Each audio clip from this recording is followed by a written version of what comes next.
क्या होता है ना, जैसी सैलरी आती है at the start of the month, with in 5 to 10 days month and वाली वाइब्स शुरू हो जाते हैं, क्योंकि यू डोंट इवन नो कि कहाँ पैसे चले गए। कोई थंब रूल है या कोई हैक है to fix this problem? Your salary account and your UPI should not be connected. ये सबसे बड़ी मिस्टेक। जिस दिन आपका सैलरी अकाउंट यूपीआई से कनेक्टेड है, मतलब आप अपना पूरा पैसा बहा दोगे।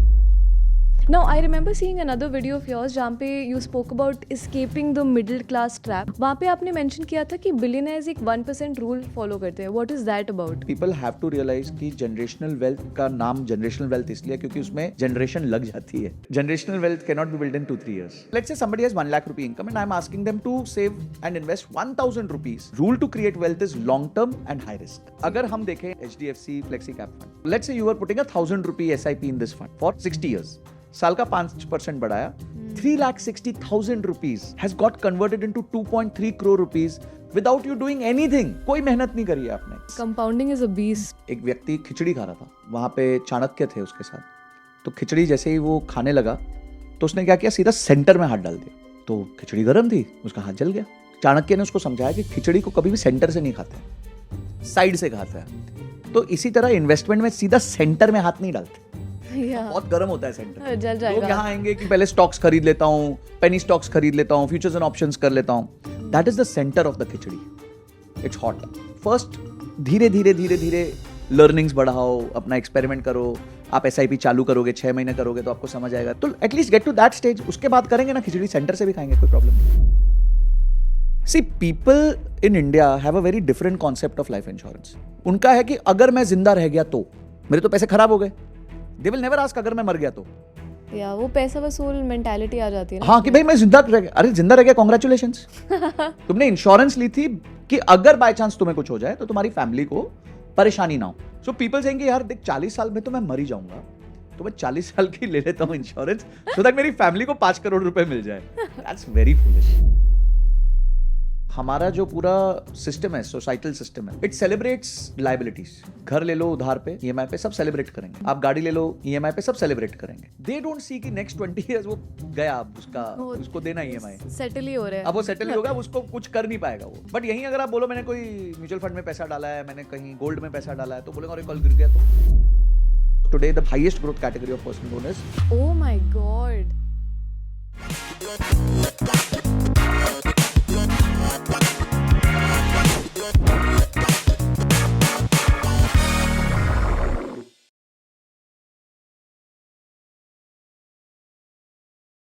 Hi Sanjay, welcome to Money Talks by Grow. So excited to have you here and understand कि हम अपने सैलरी को टॉप 1% के जैसे कैसे मैनेज कर सकते हैं. Thank you Arunima, thank you so much for calling me. तो शुरू करते हैं. क्या होता है ना, जैसी सैलरी आती है at the start of the month, with in 5 to 10 days month and वाली वाइब्स शुरू हो जाते हैं, क्योंकि यू डोंट इवन नो कि कहाँ पैसे चले गए. कोई थंब रूल है या कोई हैक है to fix this problem, this unwanted spending problem? Actually क्या है कि the more we make money available to us, the more it becomes easy to spend. तो जितना हम अपने आप को रिस्ट्रिक्ट करेंगे ना, उतना ही हमारे लिए इजी होगा to maintain the money flow with us throughout the month. तो फर्स्ट थिंग्स फर्स्ट, आपको स्टार्ट करना चाहिए बजटिंग के साथ. I think and I would like to ask our audience who is watching comment section में कि भाई कितने लोग आप में से बजटिंग करते हैं. ओके एंड ये एक्सरसाइज मैं शायद पिछले 25-26 साल से कर रहा हूँ, मतलब right from the time I got into college. और पहले क्या था, बजटिंग करने सिर्फ एक्सेल थी आपके पास. आज तो इतने सारे एप्स आ गए हैं, you can take help of some apps, you can record your expenses, daily expenses. आपके पास UPI ट्रैकर्स आ चुके हैं, आपके पास ऐसे क्रेडिट कार्ड्स आ चुके हैं जो आपका एक्सपेंस आपको बता देते हैं कहाँ पे क्या हुआ. मतलब today tracking has become the easiest thing possible and still nobody is tracking. That means we are not wanting to be conscious about our money. अब अगर हमारे को ये देखना है कि हमारा एक्सपेंस अच्छे से चले, तो हमारे को मल्टीपल बैंक सिस्टम बनाना चाहिए, मतलब मल्टीपल बैंक अकाउंट सिस्टम बनाना चाहिए. ओके. सो इसको हम कहते हैं द 3 बैंक अकाउंट सिस्टम. एक बार हम 3 बैंक से ही स्टार्ट करते हैं. Main is your salary account. Now your salary account should not be connected to your UPI. ये सबसे बड़ी मिस्टेक है. जिस दिन आपका सैलरी अकाउंट UPI से कनेक्टेड है, मतलब आप अपना पूरा पैसा बहा दोगे. So first things first, the money comes in. वो आपका वेयरहाउस अकाउंट है. उस अकाउंट से आपको सिर्फ 2 बड़े खर्चे करने हैं. पहला खर्चा करना है कि आपको अपने इन्वेस्टमेंट अकाउंट में पैसा डाल देना है. ठीक है, तो आपने अपने इन्वेस्टमेंट अकाउंट में पैसा डाल दिया और उस इन्वेस्टमेंट अकाउंट से आपने अपनी SIPs कर दी, या जो भी आपके कमिटमेंट्स है, जो भी आप पैसा डालना चाहते हो, निवेश करना चाहते हो, वो कर दिया. सेकंड, आपने एक अकाउंट बनाया जिसका नाम है एक्सपेंस अकाउंट. ठीक है. तो आपने देखा कि मेरा पिछले क्वार्टर के मंथली एक्सपेंसेस जनरली कितना होता है. ठीक है, कि भाई मैं गाड़ी पे कितना खर्च करता हूँ, ट्रैवल पे, पेट्रोल पे, कैब्स पे, ईएमआई पे, ये सब कितना खर्च करता हूँ, और वो जो आपके सैलरी अकाउंट है उससे आपको पैसा इधर ट्रांसफर करना है, ठीक है, और जो बचा हुआ पैसा है उसको आपके इमरजेंसी फंड या फिर आपके जो इंश्योरेंस प्रीमियम्स है उसके लिए पे करना है। That's it. अगर आप इतना भी सिस्टम कर दोगे तो आप कभी भी, you will never run out of money, because the more the money is available to you, the more difficult it becomes to handle it. And I'm assuming these are 3 bank accounts जो अलग-अलग banks में है, so that हाँ. you can get access to maybe credit cards also. Yes, तो आप ये भी कर सकते हो। Then after that you can obviously have multiple hacks जहाँ पे आपको लगता है कि यार मैं क्या ना काम करता हूँ, जो वेयरहाउस अकाउंट है ना वो मैं ऐसी जगह बनाता हूँ जहाँ एफडी के रेट सबसे अच्छे बनते हैं, हाँ, तो मैं वहां पे 1% ऊपर मेरे को मिल जाएगा, 1.5% ऊपर Correct. एफडी का रेट मिल जाएगा। तो then this is level 2 understanding, ठीक है, but level 1 understanding is to save ourselves from the fact कि हमारे पास now the entire money is available to us. हमेशा हम सुनते हैं पे योरसेल्फ फर्स्ट, यानी कि पहले अपनी इन्वेस्टमेंट्स कर दो, अपने इमरजेंसी फंड को एलोकेट कर दो, अपने इंश्योरेंस प्रीमियम्स को एलोकेट कर दो, और उसके बाद जो बच रहा है उसको खर्च करो, तो कोई प्रॉब्लम नहीं होगी, आप खर्च भी अच्छा कर लोगे, but you will be able to save yourself also. अच्छा, ऐसा हो सकता है फॉर एग्जांपल आपने कोई ट्रिप के लिए प्लान किया और उसके लिए एक एफडी बनाई है, राइट। ठीक है, तो आपने सोचा कि मैं 1 साल बाद दुबई जाऊंगा, मेरे को 40,000 रुपए चाहिए, तो आपने क्या किया, 3,000 रुपीज पर मंथ की एक रेकरिंग डिपॉजिट आपने पुट कर दी, तो आपके 36,000 प्लस इंटरेस्ट जोड़ जाकर आपके पास 38-39,000 रुपीज फॉर एग्जांपल आ गए, तो आपका 40,000 के आसपास का टारगेट सेट हो गया। अब आपको अगर कोई भी एक्सपेंस करना है और आपको वो क्रेडिट कार्ड से करना है, then you can use that FD, because the purpose of that FD was to pay off your Dubai trip. Right. तो अगर आप आपने दुबई ट्रिप के लिए टिकट खरीदी है, दुबई ट्रिप के लिए आपने खरीदा, तो then you can use that FD, transfer it to your expense account, and वहां से आप पे कर सकते हो। Got it. तो इसमें भी थोड़े न्यूआंसेस है जो केस बाय केस बेसिस पे देखने हैं। बिल्कुल, but general day to day expenses के लिए भी ये आपको काफी प्रोटेक्ट कर देगा। Speaking of emergency fund, I know it's a seat belt of our lives, लेकिन आपके हिसाब से उस इमरजेंसी फंड का साइज क्या होना चाहिए? एंड सब लोग कहते हैं कि 6 मंथ्स के एक्सपेंसेस अलग रखो, that is your emergency fund, but I am sure that doesn't apply to everyone, right? Emergency fund का एक और टर्म होता है, उसको कहा जाता है रनवे। स्टार्टअप के कॉन्टेक्स्ट में यूज स्टार्टअप होता में है। यूज होता है, कॉर्पोरेट्स Right. में यूज होता है, व्हाट इज माय रनवे, मेरे पास कितना पैसा पड़ा हुआ है। सो रनवे इज बेसिकली कि जहां से प्लेन टेक ऑफ कर सके। राइट। अब जितना छोटा प्लेन होगा उसको उतना छोटा रनवे चाहिए, और जितना बड़ा प्लेन होगा उतना बड़ा रनवे चाहिए। Now if you have to land a private jet which is a smaller 6-सीटर प्राइवेट जेट, ठीक है, तो उसके लिए बहुत छोटा रनवे चाहिए आपको, हो सकता है 1 किलोमीटर 1.5 किलोमीटर में आपका काम हो जाएगा। If you have to land this जो बड़ा जंबो हम जिसमें ट्रैवल करते हैं जनरली, ठीक है, तो दैट में take like a 2.5 kilometers, and if you have to land a A380 you need 4 kilometers, because उसको लैंड करके रोकने में बहुत टाइम लग वो जाता तो है। हाथी है, वो बिल्कुल। तो हाथी है। हाँ। तो आप भी देखो आपका परिवार कैसा है, is your family a private jet, is your family a jumbo jet, और is it A380 like a super jumbo jet? तो if your family is like a private jet, then 6 months is okay, आपको ज्यादा परेशानी नहीं, आपके ऊपर dependencies नहीं है, आप मैरिड नहीं हो, आपके पेरेंट्स इंडिपेंडेंट है, दे डोंट नीड यू, तो यू आर ग्रेट, 6 महीना बहुत है। बट लेट्स से अगर आपकी शादी हो गई है, you have a dependent wife और हस्बैंड, तो इन दैट केस आपके पास थोड़ा ज्यादा होना चाहिए, लेट्स से 9 to 10 मंथ्स रख लीजिए। And then if you are a jumbo jet के, यानी कि आपके 2 बच्चे भी हैं, आपके परिवार वाले भी हैं, आपके पेरेंट्स भी हैं, then you should have more, 15 to 18 months. Got it. तो आप ये देखिए कि आप कौन है, मतलब are you a private jet, a normal jet, और A380, a very very big jumbo jet? या यहाँ पे क्लियरली फैट शेमिंग नहीं हो रही है। हाँ, इट्स नहीं, only not at all. It's only the number I of would be the least people. person to do that. Only number of people, but yeah, Yes. that actually makes a lot of sense कि depending on number of dependents in the family, उस हिसाब से आप runway भी बनाते increase रहिए। करते रहो। Yes, absolutely. Right. Now, I remember seeing another video of yours जहाँ पे you spoke about escaping the middle class trap because that is at the end of the day सबके लिए सबसे aspirational, right? वहाँ पे आपने mention किया था कि billionaires एक 1% rule follow करते हैं. What is that about? See, first of all, people have to realize कि generational wealth का नाम generational wealth इसलिए क्योंकि उसमें generation लग जाती है। You know, generational wealth cannot be built in 2-3 years. Yeah. ठीक है, अगर आपको generational wealth short time में build करनी है, then you have to work on your active skills, you have to do a business, you have to do an entrepreneurial stint, but that is very high risk, which I think a lot of Indians will not be able to afford day one. पर अगर कोई 1 लाख रुपए कमा रहा है, तो क्या वो 1,000 रुपए का SIP लॉन्ग टर्म के लिए नहीं कर सकता, ऐसा कि मैं भूल ही जाऊं? हमारे पेरेंट्स करते थे, जैसे कोई बच्चा पैदा हुआ घर पे तो उसके लिए सोना लेके रख लिया, Yeah. ठीक है, तो वो जनरेशनल वेल्थ बन गई। अब वो सोना जो लिया था उन्होंने शायद 5,000 रुपए 10 ग्राम में लिया था, या 10,000 रुपए 10 ग्राम में लिया था, आज वो 1.25 लाख रुपए का 10 ग्राम हो गया, 12.5 टाइम्स हो चुका है इन लास्ट 20 ईयर्स, राइट? सो आप ये देखिए कि किस तरीके से आप जनरेशनल वेल्थ बना सकते हैं और एक छोटा सा पैसा अपना उस पर डाल सकते हैं। Now I'll show you something on screen. Okay. So let's say somebody has 1 lakh rupee income and I'm asking them to save and invest 1,000 rupees for creating generational wealth. हम ठीक कहते है। हैं इससे ज्यादा मत करो, सिर्फ 1000 रुपए करो, 1% का। ठीक है। हम ये भी मानते हैं कि उस व्यक्ति की तनख्वाह 5% बढ़ेगी। लोग 10% स्टेप अप कहते हैं, actually 10% step up is very very difficult. Correct. ठीक है, बट 5% स्टेप अप कहता हूं मैं। और मैं ये कहता हूं कि आपने ये पैसा डाला हाई रिस्क इंस्ट्रूमेंट्स में। Okay, मतलब you have put in small cap funds, mid cap funds because you want to create wealth. And the rule to create wealth is long term and high risk. नहीं तो आपका पैसा नहीं बन सकता है, राइट? राइट। तो हम अगर कहते हैं और अभी हमने देखा जैसे निप्पॉन का एक फंड था, मिड कैप फंड था, which has over 30 years generated 19 और 20% रिटर्न। ठीक है, तो हम मानते हैं आप 19 नहीं जनरेट कर पाओगे, let's you are able to generate 15% returns ठीक है। Over a span of next 30 years। तो आपने जनरेशनल वेल्थ के लिए 30 years दिया है। ठीक है, 1000 रुपए डाला, साल का 5% बढ़ाया, 15% पर एनम आपने रिटर्न्स कमाया for 30 years। Now look at this, you have invested only 8 lakh rupees and it has converted into 80 lakh rupees। ठीक है, now I will show you another magic. What if this number you take it to 40 years? So that number becomes 3,37 lakh rupees. Damn. And that's what I'm talking about generational wealth. कि ये इस तरीके से आपकी generational wealth बनती है। तो आपको मैं एक और इंटरेस्टिंग फैक्ट बताता हूँ, ठीक है? ओके। वो ये है कि वॉरेन बफेट का फंड सबको पता है 1965 में स्टार्ट हुआ था, आज 2025 है, 60 इयर्स हो चुके हैं। तो लेट्स से 60 इयर्स में कितने महीने होते हैं?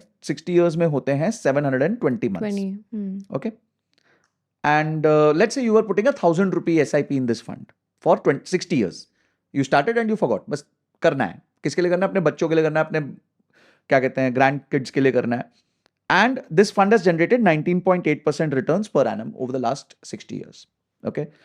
Any guesses कि ये 60 years के बाद पैसा कितना हो जाएगा? आपने कितना डाला? 720 into 1,000 rupees. आपने 7,20,000 rupees इन्वेस्ट किया, वो भी over 60 years. What will be the value? So I think over a 40-year horizon तो हमने देख ही लिया था कि that was around 3 CR. तो I'm assuming but 19.8% भी है, मतलब upwards of 6 CR. Upwards of 6 CR है, ठीक है। Let's say 10-15 CR. हाँ, ठीक है। ठीक है, अब ये नंबर समझ नहीं आ रहा तो मैं इसको जरा 10⁻⁷ मतलब करोड़ से डिवाइड कर देता हूँ। Okay. Oh my God. Yes, that's 794 crore rupees. Compounding is a beast. Yeah, it is a beast and it turns a beast after 30-40 years. Crazy. अगर हम देखें, एक और फंड था HDFC फ्लेक्सी कैप फंड, ठीक है, for the last 30 years it has given a return of, same हम करेंगे, सेम इक्वेशन करेंगे यहाँ पे भी, 1,000 rupee SIP would have converted into 2.3 crore rupees और आपने डाला कितना होता? 3,60,000 रुपए। 3,60,000 rupees has got converted into 2.3 crore rupees without you doing anything. कोई मेहनत नहीं करी है आपने, just having faith, just having patience and faith. Market ऊपर जाए, नीचे जाए, कोई फर्क नहीं पड़ता। That is the power of compounding. That is what compounding can give you. और एग्जांपल दिखाता हूं, मेरा personal example. Okay, yeah, this is a fund which I started in September 2016. Okay, फिर मैंने थोड़ा SIP बढ़ा दिया, 30,000 rupees कर दिया। After 1 year, which is September 2017, my absolute returns were 8%. Okay. ठीक है। After 2 years, my absolute return went down to 1%. अब इतने में ना अरुणिमा सब लोग बाय बाय बोल के चले जाते हैं मार्केट्स को कि 2 साल हो गया, कोई रिटर्न नहीं बन रहा है मेरा। ठीक है, फिर 3rd ईयर में ये -11% हो गया। मतलब जितना मैंने पैसा डाला है इतने साल, 36 महीने से SIP कर रहा हूँ, वो कम हो गया। मेरा एवरेज परचेज 58 रुपीज 42 पैसा है और उस दिन का NAV था 51 रुपीज 70 पैसा। हमको कोई फर्क नहीं पड़ता, हमें तो पता है, वॉरेन बफेट सर हमारे टीचर हैं। फिर आता है टेस्टिंग टाइम्स कोविड का। Oh my God, -25%. You have lost 1/4 of the value of your investment and you have waited for 3.5 years. अब आप सोचो सिर्फ FD की होती तो कितना मजा आ जाता ना कि अगर सिर्फ FD में ये पैसा डाला था तो कहाँ पहुंच चुके थे। But then again you sat down. After that, जब 4th year complete हुआ, you're at 7% up. By the time it's 5th year, you're 81% up. By the time you're 6th year, you are 90% up. By the time you're at 7th year, 2023, you are 120% up. And फिर 191 and today, standing today, मेरा total investment करीबन है 31,70,000 जिसका value है 82,54,000 and which is an IRR of around 21%. Insane. Now, what intelligence did I do in this? मैंने क्या इसमें काम किया, क्या दिमाग लगाया? तो अगर आप कोई भी नंबर अपना इन्वेस्ट कर सकते हो और लंबे समय के लिए कर सकते हो तो हाई रिस्क एसेट क्लास में डालिए और बैठ जाइए. मतलब योर जनरेशनल वेल्थ बनाने के लिए एक जनरेशन को मेहनत करना पड़ेगा. And if God has given you that opportunity, thank him and build that wealth. तो ये कौन से फंड में आपने इन्वेस्ट किया था? ये मैंने किया था DSP स्मॉल कैप. ओके, तो it was a small cap हाँ, फंड. स्मॉल कैप फंड था. तो इन जनरल आप अपनी फंड को कैसे सिलेक्ट करते हो? देखिए, फंड सिलेक्ट करने का ना सबसे पहले you need to know 3 questions first. Why, when and how much. ठीक है, मुझे पैसा क्यों चाहिए, मुझे पैसा कब चाहिए, और मुझे पैसा कितना चाहिए. Right. So this is what we call goal-based investing. Now this money, I don't want for the next 20, 30 years. So that is why it is lying in a small cap fund. तो मुझे पता है मेरे को पैसा ही नहीं चाहिए. ये तो चलता रहेगा, चलता रहेगा, चलता रहेगा, चलता रहेगा. 20 साल चलेगा, 25 साल चलेगा, हो सकता है मैं चला जाऊं उसके बाद भी चलेगा. मतलब मुझे नहीं चाहिए ये पैसा, अभी तो नहीं चाहिए. So I have good horizon for this money. तो मेरे को कोई टेंशन नहीं है. अब आप सोचिए, अभी जो मैंने यूनिट्स खरीदे थे, मेरा एवरेज यूनिट प्राइस 80 रुपीज है और उसका प्रेजेंट प्राइस 214 रुपीज है. ठीक है, तो even if it falls by 50%, it will be above my average purchase price. Correct. ठीक है, क्योंकि मैं 7, 8, 9 साल से वेट कर रहा हूं ना. 9 साल हो गया मेरे को इन्वेस्ट करते हुए. अगले 9 साल में ये इक्वेशन और अलग हो जाएगी, उसके अगले 9 साल में ये और अलग हो जाएगी. अगर आपका गोल शॉर्ट टर्म है, let's say your goal is less than 3 years, don't even look at equity markets. अच्छा. Look at debt markets. आप डेट बेस्ड म्यूचुअल फंड्स में इन्वेस्ट कीजिए, हाई यील्डिंग कॉर्पोरेट बॉन्ड्स में इन्वेस्ट कर लीजिए, high yielding fixed deposits में invest कर लीजिए. Not liquid funds. Liquid funds में आपको कम पैसा बनेगा, 5 to 6% बनेगा. अच्छा. उसकी जगह आप क्रेडिट रिस्क फंड्स में पैसा डाल सकते हो. वहां पे आपको थोड़ा ज्यादा बन जाएगा, 7 to 8% बन जाएगा. इंटरेस्ट रेट साइकिल अगर आपके फेवर में चला गया तो आपको अच्छा रिटर्न्स बन सकता, और अच्छा रिटर्न्स बन सकता है. तो आपको पता है भाई मैं 3 साल के लिए इन्वेस्ट कर रहा हूं, तो 3 साल में मार्केट्स, इक्विटी मार्केट्स तो कुछ भी कह सकती है ना. पिछले 5 साल अच्छे गए, इसका मतलब ये थोड़ी कि अगले 3 साल भी अच्छे जाएंगे. अब सोचिए, आपने एक गोल था आपका कि 3 साल बाद आपको गाड़ी लेनी है, उसके लिए आप पैसा जमा कर रहे हो. ठीक है, और आपने वो वाले फंड में डाल दिया था जिसमें मैंने डाला है 2017 में. तो आपका तो पैसा 25% कम हो जाता. एग्जैक्टली. तो आपका गोल नहीं अचीव होता. कहाँ थार के सपने थे, हाँ, तो नैनो हो कार भी नहीं आएगी. थार बोले कार भी नहीं आएगी भाई, कुछ नहीं आएगा. So effectively what you have to do is you have to first look at your goal, you have to look at how much money you want, and then how do you invest in that. Do you use a screener या कुछ जिससे आप filter करते हो after ये 3 fundamental questions आप answer कर लो? तो definitely there are lot of things which we can look at, but मैं ना ज्यादातर मैं बेसिकली एक फंड को ये देखता हूं कि ओवर मल्टीपल टाइम होराइजंस क्या उसने अपने बेंचमार्क को बीट किया है और अपने कैटेगरी एवरेज को बीट किया है. See, mutual fund investment can be 2 ways. One is passive, one is active. ठीक है. पैसिव है कि भाई आपने इंडेक्स फंड में पैसा डाल दिया, Nifty 50, Nifty next 50, Nifty mid cap 150, Nifty small cap 250, आपने इसमें डाल दिया. ठीक है, तो ये हो गया आपका पैसिव इन्वेस्टमेंट. बट अगर मैं कोई एक्टिव फंड में डाल रहा हूं, तो मुझे क्या चाहिए, मैं क्यों एक एक्टिव फंड में डाल रहा हूं? हायर रिटर्न्स, ताकि वो अपने बेंचमार्क को बीट करे. तो मुझे बस एक जो भी म्यूचुअल फंड में सिलेक्ट करूं, उसका जो रिटर्न्स है over multiple time periods, 6 months, 1 year, 3 year, 5 year, since inception, should be greater than the benchmark. अगर उसने अपने बेंचमार्क को बार बार बीट किया है, मल्टीपल टाइम्स बीट किया है, तो यानी वो फंड अच्छा परफॉर्म कर रहा है. अगर उसने मल्टीपल टाइम्स नहीं बीट किया है, कभी वो बीट करता है, कभी वो नहीं बीट कर पाता, कभी वो बीट करता है, कभी वो नहीं बीट कर पाता, that means it's an inconsistent fund. See, there are lot of filters you can use Sharpe's ratio, capture ratio, downside, upside, Jensen's alpha, Sortino ratio. These are all confusing you. इससे आपका कोई फायदा नहीं होने वाला. इसका सिर्फ फंड मैनेजर का फायदा होता है, जो आपके लिए बताता है, आपको 4 चीजें बताता है, तो आपको लगता है वाह यार बड़ा इंटेलिजेंट है. सुनने में अच्छा लगा. सुनने में अच्छा लगा. मैं ये कहता हूं, जब लोग ट्रेडिंग करते हैं ना, जिनके 6 इंडिकेटर्स होते हैं, मैंने भैया तू you are trading to impress, not trading to make money. तो एक काम करता हूं, जैसे मैं ये आपको बार बार बता रहा हूं कि बेंचमार्क को बीट करना चाहिए.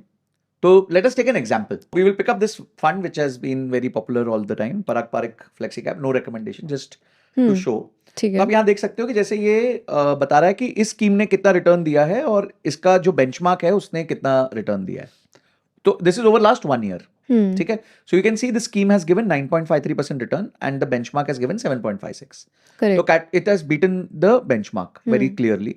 And if you see the category average, यानी कि इसी कैटेगरी के जो बाकी म्यूचुअल फंड्स का एवरेज है, उसको भी इसने बहुत हैंडसमली बीट किया. ठीक है. So great. Let's look at now 2 years. 2 years में भी this fund has beaten the benchmark and it has beaten the category average. अब हम 5 years देख लेते हैं. तो 5 years में भी हम देखते हैं कि this fund has handsomely beaten the benchmark and the category average. हम 6 months में देख लेते हैं. 6 months में broadly it has beaten the benchmark but not the category average. So अगर मैं इतने टाइम फ्रेम्स में एक फंड को देख रहा हूं और मैं देख रहा हूँ कि भाई इसने हर टाइम फ्रेम में अपने बेंचमार्क को बीट किया ही किया है, या तो यही तो मुझे चाहिए था। नाउ अभी कोई ये ढूंढने बैठ जाए कि यार ज्यादा से ज्यादा बेंचमार्क को बीट किया, that will not be consistent. ठीक है, the main point of an active fund is to continuously beat its benchmark. तो इसलिए तो वो एक्टिव, इसलिए तो मैं पैसे दे रहा हूं ज्यादा, नहीं तो पैसिव फंड तो 0.2% एक्सपेंस रेशियो पे आता है, इसका शायद 0.5 या 0.6 समथिंग 0.63% एक्सपेंस रेशियो है। So I am paying this 0.43% extra so that this guy keeps on beating the benchmark and he is doing so. तो डाल दो पैसा, क्यों इतना सोच रहे हो? तो सिर्फ डिविएशन को नहीं देखना, the degree with which it beats, but consistency भी देखनी है। कंसिस्टेंसी ज्यादा इंपॉर्टेंट है। See I will tell you, look at Sehwag and Dravid. या Okay, so Sehwag, you would see sometimes when he scores, he'll score like 100, 120 very fast. या But कभी-कभी out होगा, पहली बॉल पे आउट हो जाएगा। या duck but out. Mister dependable किसको बोला जाता था? द्रविड़। द्रविड़ को बोला जाता था। Right. चाहे वो शायद बहुत अच्छे शॉट्स नहीं खेलते थे, बट वो क्रीज पे रहना जानते थे, पिच पे बने रहना जानते थे, खेलते थे, शॉट्स भी मारते थे, रन्स भी लेते थे। आप देखोगे जो उनकी एवरेज होगी, उनके स्कोर एवरेज के आसपास होंगे। राइट। Whereas सहवाग के केस में इट इज लाइक कभी ऊपर, कभी बहुत नीचे, कभी बहुत ऊपर, कभी बहुत नीचे, ऐसे चलेगा। तो you decide you want a Sehwag in your team or your Dravid, or you may want a mix of both also. You could say कि चलो ठीक है, थोड़ा सा हम अगर 100 रुपए डाल रहे हैं तो 25-30 रुपए सहवाग में डाल देते हैं और 70-80 रुपए हम द्रविड़ में डाल देते द्रविड़ हैं। में। So it is all a mix which you want to create. I love the mister dependable analogy, तभी शायद साथ साथ इंदिरानगर का गुंडा भी उन्हें बोलते हैं अब। देखा अनदर था मैंने एक नेम। ad उनका। तो यहाँ पे आपने मतलब 9 इयर्स के होराइजन में इन्वेस्ट किया। ड्यूरिंग कोविड आपने कोई लमसम इन्वेस्टमेंट भी किया कुछ था नहीं क्या? Nothing. Nothing. Okay, but typically do you advice कि लोगों को मार्केट डाउनटर्न के टाइम में लमसम इन्वेस्ट करना चाहिए so that they can average down easily? Absolutely. So I can give you a very recent example. ETF था और उसने बहुत मेजर फॉल दिया पिछले 1-1.5 साल में। अगर आप उसका अभी भी रिटर्न्स देखो तो वो माइनस में है। सो सितंबर 2024 एवरीबॉडी नोज कि वहां से मार्केट्स जो है गिरनी चालू हुई थी। तो I am talking about next 50। Okay. So next 50 fell down by almost I think 26-27%। Nifty 50 fell down by 17%। ठीक है, तो नेक्स्ट 50 अभी भी अपने हाई पॉइंट पे आया नहीं है। इन निफ्टी 50 का case it is back to its original high. तो लोगों को पता ही नहीं चला, लोग डर रहे थे, अरे क्या होगा निफ्टी का, क्या होगा क्या होगा। तो जिन्होंने पैसा डाल दिया बीच में, उन्होंने बहुत अच्छा पैसा बना लिया। Today Nifty next 50 is down almost 7-8% from its high, but my Nifty next 50 is up around about 8-10%। And that is only because जब भी वो गिरा मैंने खरीदा। समझदार इन्वेस्टर वही होता है कि जब जो इंस्ट्रूमेंट गिरे उसको खरीदता है। अब इसमें ना छोटा सा कैवियट है, आप कभी भी ये काम स्टॉक में मत करना, कोई सिंगल स्टॉक में मत करना, because single stock has a potential to go to zero. We have seen many and umpteen cases. हमने DHFL देखा, DS कुलकर्णी देखा, गीतांजलि जेम्स देखा, आइलैंड FS देखा, हमने बहुत सारे केसेस देख लिए जहां पे एक स्टॉक जीरो बहुत आराम से जा सकता है। ठीक है, तो वहां लोग चेज करते, अरे अभी रुक जाएगा, अरे देखना यार 100 रुपए वाला शेयर 7 रुपए में मिल रहा है, 8 रुपए में मिल रहा है। एक बहुत बड़े बैंक के साथ भी ये हुआ, तो लोगों ने उस टाइम डालते गए। आज भी वो कहीं रिकवरी के स्टेज में नहीं है in terms of share price. Correct. Index can not go to zero. Right. तो whenever you want to, क्या कहते हैं, take a SIP when it dips, buy the dip. हाँ, बाय द डिप्स, तो आप इंडेक्स पे कीजिए। Okay. Now do remember, index में भी 4 तरह के इंडेक्स है। आपके पास निफ्टी 50 है, निफ्टी नेक्स्ट 50 है, निफ्टी मिड कैप 150 है, निफ्टी स्मॉल कैप 250 है। And risk levels are in this order also. Nifty 50 happens to be the most non volatile, Nifty next 50 is next, and mid cap ज्यादा है, उससे ज्यादा स्मॉल कैप है। तो आप में अगर आपका क्षमता है कि 15-20 साल आप होल्ड कर सकते हो, तो keep on sipping the dip as much as possible. यही वो आपको एक्स्ट्रा 1.5 से 2% कमा के देगा। नहीं तो आपको, हाँ, अगर आपको कोई भी दिमाग नहीं लगाना, आप अपनी SIP चालू रखिए जैसे हमने रखी थी, तो भी आपका काम अच्छा हो जाएगा, कोई प्रॉब्लम नहीं है। Got it. But coming back to the salary management aspect ना, क्योंकि that is the main topic that we are discussing today. काफी लोगों के लिए SIP ही करना इज अ चैलेंज। उसके अलावा मार्केट डाउनटर्न के time keeping a lump sum ready वो एक बड़ा चैलेंज हो जाता है उससे भी। How should one plan for this, and हमें ये एक्स्ट्रा पैसा कहाँ पे स्टोर करना चाहिए सो दैट इन्फ्लेशन भी उसको ना खा जाए? मैं आज जो बातें कर रहा हूं, मैं आज 18 साल से मार्केट्स में हूं, मैंने 16 साल जॉब किया है, तब जाके मैं काफी इनमें से चीजें प्रैक्टिस कर पाता हूँ। ठीक है, मैंने वेल्थ क्रिएट करी, एक्टिव इनकम से वेल्थ क्रिएट करी, तब जाके मैंने जो है ज्यादा इन्वेस्टमेंट करी है। पर अगर आप मेरे को पहले दिन पूछते 23 साल की उम्र में क्या मुझे इतनी नॉलेज थी, बिल्कुल नहीं थी। ठीक है, पर क्या मेरे पास इतने पैसे भी देके मैं ऐसे सब कर पाता? नहीं कर पाता। पर मेरे पास इतना पैसा था कि मैंने SIP करी, उसका फायदा भी देख लिया मैंने। So if you are starting out, don't take lot of stress कि ओ माय गॉड मेरे को डिप करते हुए कुछ लेना है, ये कर। You begin with a habit of investing. Right. Investing is a habit. I have seen a person with 7 lakh रुपए पर मंथ इनकम और उसको इन्वेस्ट ही नहीं करना था, उसका पैसा 25 तारीख को खत्म हो जाता था क्योंकि उसने कभी हैबिट नहीं डाली. Yeah. तो आप ये सोचोगे ना मैं तो 25,000 रुपए महीना कमाता हूँ, मेरे को आज हैबिट डालने की जरूरत नहीं है, मेरे पास पैसे नहीं है. तो जब आप 1 लाख रुपए महीना कमा रहे होगे ना तब भी आप नहीं करोगे. Yeah. उसके बाद when you grow in your life then you do bucketing. आपका देखिए समझिए 1-1.5 साल में आपका इमरजेंसी फंड बन गया तो 1 tick mark happens. Right. You have bought your insurances, other tick marks have happened. Let's say you have started investing in mutual funds, the next tick mark has happened. Now you evolve as an investor. अरे यार इसके बावजूद मेरे पास अभी bonus आया तो मैं कैसे इन्वेस्ट करूं इसको. तो आप सीखो कैसे इन्वेस्ट करते हैं, कैसे सिप ऑन डिप करते हैं, कैसे लमसम इन्वेस्टमेंट्स करते हैं. तो वो सीखना पड़ेगा अब आपको. सीखोगे कैसे? You have so many resources today, you have these kind of podcasts where we come and talk about it. You can take a financial freedom का किसी से लर्निंग्स ले सकते हो, बहुत सारे लोग अब सिखा रहे हैं. प्रैक्टिस कर लो. ठीक है, अगर आपको लगता है कि यार ये एक्सपर्ट की बात मेरे को ठीक लग रही है, स्टार्ट विद स्मॉलर इन्वेस्टमेंट्स. तो माय पॉइंट इज कि आपको you have to graduate as an investor. वो ना एक बड़ी अच्छी कहानी है कि एक व्यक्ति खिचड़ी खा रहा था. Okay. ठीक है, तो गर्मा गर्म खिचड़ी आई तो वहां पे चाणक्य थे उसके साथ. तो खिचड़ी जैसे ही वो खाने लगा तो उसने क्या किया, सीधा सेंटर में हाथ डाल दिया. तो खिचड़ी गर्म थी, उसका हाथ जल गया. Right. तो चाणक्य ने उसको समझाया कि खिचड़ी को कभी भी सेंटर से नहीं खाते हैं, Side से से खाते खाते हैं. जिसे हम परिधि कहते हैं, मतलब Correct. बाउंड्रीज से. तो परिधि से खाई जाती है खिचड़ी. तो इसी तरह इन्वेस्टमेंट में सीधा सेंटर में हाथ नहीं डालते. Yeah. बहुत गर्म होता है सेंटर. जल लोग जाएगा. यहाँ आएंगे कि पहले स्टॉक्स खरीद लेता हूँ, पेनी स्टॉक्स खरीद लेता हूँ, फ्यूचर्स एंड ऑप्शंस कर लेता हूँ. That is the centre of the khichdi. It's hot. तो लर्न टू फर्स्ट धीरे धीरे धीरे धीरे जो है अपना लर्निंग्स बढ़ाओ, अपना एक्सपेरिमेंट करो. आप SIP चालू करोगे, 6 महीने करोगे तो आपको समझ आएगा, अरे वाह यार ठीक है, मेरे को हाँ अब आदत हो गई है. वॉलेटिलिटी से डर नहीं लग रहा है अब आपको, यू नो. तो at least get to that stage. उसके बाद करेंगे ना खिचड़ी सेंटर से भी खाएंगे, कोई प्रॉब्लम नहीं. Love that analogy. Thank you. तो how do we store this money? हम ये पैसे अलग कैसे रखें? Let's say we've graduated to that mid khichdi level. तो उसके बाद how do we keep that money aside and कहाँ पे रखना चाहिए? Very good question. So for example अगर आपने कोई म्यूचुअल फंड पकड़ा हुआ है जो कि निफ्टी 50 है, निफ्टी नेक्स्ट 50 है, उसमें आपने पैसा डाला हुआ है, तो आपने जिस AMC के म्यूचुअल फंड में आप डाल रहे हो पैसा, उसी AMC के आप जो है लिक्विड फंड में पैसा डाल दो Okay. तो ट्रांसफर भी इजी हो जाएगा. Immediately, Right. One step. क्योंकि अभी वो इंटर AMC शायद अलाउ नहीं हुआ है Yeah. कि भाई मैं अगर समझो HDFC में मेरा पैसा एक निफ्टी 50 में चल रहा है और मेरा पैसा ICICI के लिक्विड में पड़ा हुआ है, तो मैं स्ट्रेट ट्रांसफर नहीं मार सकता. Makes sense. तो ये process is more intuitive for a salaried person क्योंकि मतलब मंथ के एंड पे एक फिक्स्ड अमाउंट तो आ ही जाता है बैंक अकाउंट में. What about freelancers? How can they plan their money better? क्योंकि वहाँ पे सीजनैलिटी ऑफ इनकम बहुत ज़्यादा होती है, कभी आती है कभी नहीं आती. उनके लिए आपके पास क्या एडवाइस है? Very good question. और ये बहुत सारे केसेस हमारे पास भी ऐसे आते हैं कि जहाँ इंडिविजुअल होते हैं, बिजनेसेस होते हैं. पहला है कि अगर आप फ्रीलांसिंग कर रहे हैं, बिजनेस कर रहे हैं और आपकी अनइवन इनकम है, आप स्ट्रेस मत लीजिए. आप फिर भी अपने लिए एक सैलरी बांध लीजिए. Treat yourself and the business separate. Freelancer का मतलब होता है आप बिजनेस कर रहे हो. तो मैं हर व्यापारी को कहता हूं, हर फ्रीलांसर को कहता हूं कि 2 अलग बुक्स बनाइए. एक कंपनी की बुक्स बनाइए और एक अपनी बुक बनाइए. आपको लगता है आपने पिछले पूरे साल का एनालिसिस कर लिया, आपको लगता है मेरा एवरेज इनकम महीने का 1.5 लाख रुपए. Some months I am able to do 60% of that which is 90,000.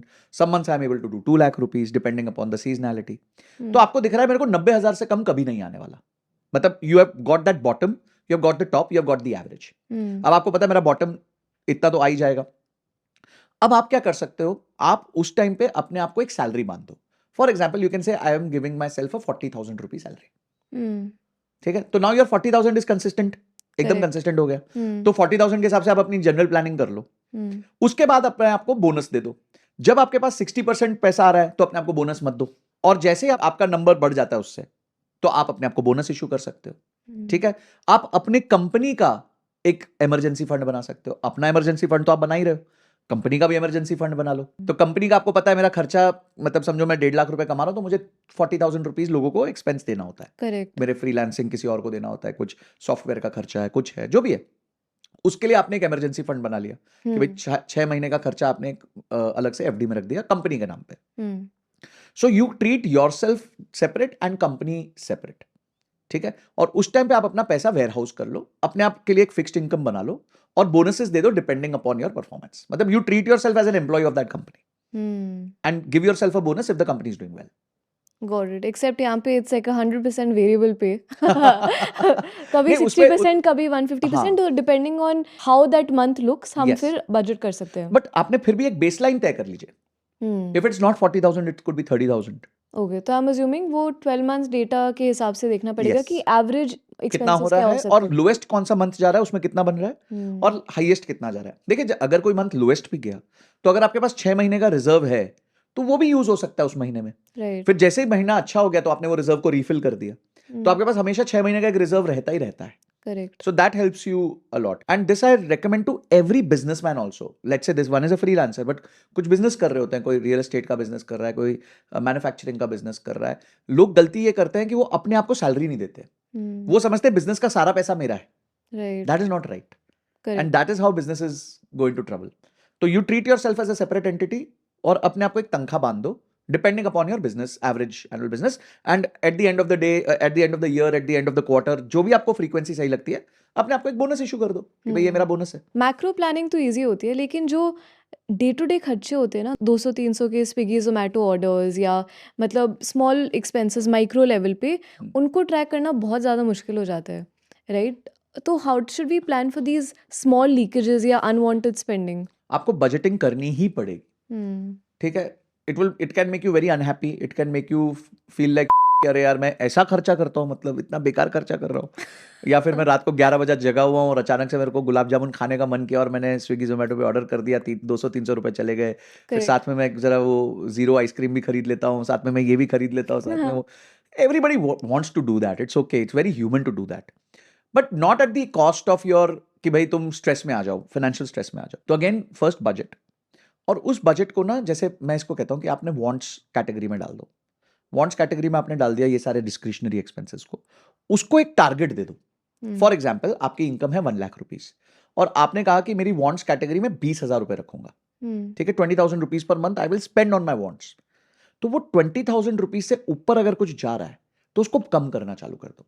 अगर आप स्विगी जोमेटो से 15 बार मंगा रहे हो तो 12 बार मंगवा लो, कोई प्रॉब्लम नहीं है. ठीक है. अगर आप let's say Uber Ola use कर रहे हो, टैक्सीज यूज कर रहे हो, एक आधी बार मेट्रो पे चले जाओ, 2 बार मेट्रो पे चले जाओ अगर वो सिटी अलाउ करती है तो. I think nothing goes back. अभी मैं बॉम्बे था, ठीक है, एंड 4-4:30 बजे थे, मैं नरिमन पॉइंट पे था. I had to come to Borivali for a meeting.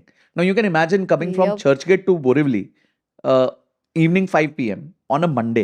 Yeah, It's a crime if you want to take a cab or a car. correct. हम गए, 95 रुपीज की टिकट पकड़ी और एसी ट्रेन में बैठ के करीबन 30 मिनट्स के अंदर मैं बोरिवली में था. Wow. तो इससे क्या बिगड़ा मेरा? कोई फर्क नहीं पड़ा. अच्छा हुआ थोड़ा नीचे उतरना पड़ा, चढ़ना पड़ा, तो फिजिकल फिटनेस के लिए भी Workout हो जो भी गया। Whatever it was, little workout हो गया, count- step स्टेप count बढ़ गया। काउंट बढ़ गया. So when you do these things ना, when you take a metro, when you take a local, and वहां अगर आपको लगता है आप अपने आप को एक्सट्रीम वो दो. आप, मैंने जैसे एसी ट्रेन ले लिया, I could have taken the normal first class also, I took a AC train. ठीक है, क्यों? क्योंकि मेरे को कंफर्ट भी देना था और मुझे जल्दी भी पहुंचना था. भीड़ भी नहीं थी, एसी ट्रेन थी, ज्यादा लोग थे नहीं, and I reached very nicely.